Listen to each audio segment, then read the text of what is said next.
কর্মসূচি প্রত্যাহার করলেও দাবি আদায়ে এখনো সোচ্চার ৭ কলেজের শিক্ষার্থীরা। ২৪ ঘন্টার মধ্যে রোববারের হামলার বিচার চান তারা।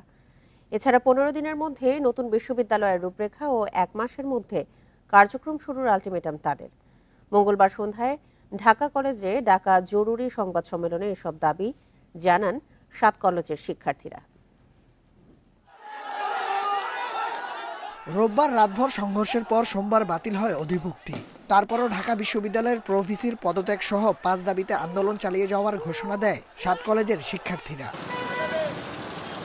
তাদের দাবি নিয়ে সোমবার দুপুরে সচিবালয়ে স্বরাষ্ট্র ও তথ্য উপদেষ্টার সঙ্গে বৈঠক হয়। সিদ্ধান্ত হয় ঢাবির প্রভিসি মামুন আহমেদ ৭ কলেজের কোনো কাজে জড়িত থাকবেন না। এতে কর্মসূচি প্রত্যাহার করে শিক্ষার্থীরা।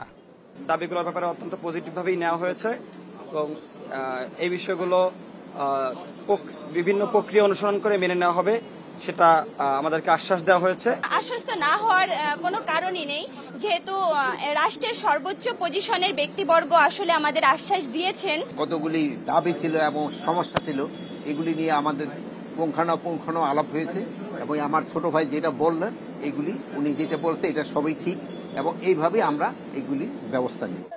এরপর সন্ধ্যায় ঢাকা কলেজের শহীদ মিনারে জরুরি সংবাদ সম্মেলন ডাকে শিক্ষার্থীরা। তাদের অভিযোগ, রোববার সংঘর্ষে আহত শিক্ষার্থীদের বিষয়ে উদাসীন সরকার। ২৪ ঘন্টার মধ্যে হামলার বিচার চান তারা। শিক্ষা মন্ত্রণালয়ের গঠিত কমিটিকে আগামী ১৫ দিনের মধ্যে বিশ্ববিদ্যালয়ের রূপরেখা প্রকাশ করতে হবে। ১ মাসের মধ্যে রাষ্ট্রপতির অধ্যাদেশের মাধ্যমে বিশ্ববিদ্যালয়ের কার্যক্রম শুরু করতে হবে। কি হচ্ছে প্রভিসি মামুন স্যারের এবং কি হচ্ছে অন্যান্য দোষীদের, কাজেই এটি চূড়ান্ত হওয়ার আগ পর্যন্ত আমরা ২৪ ঘন্টা আলটিমেটাম দিলাম।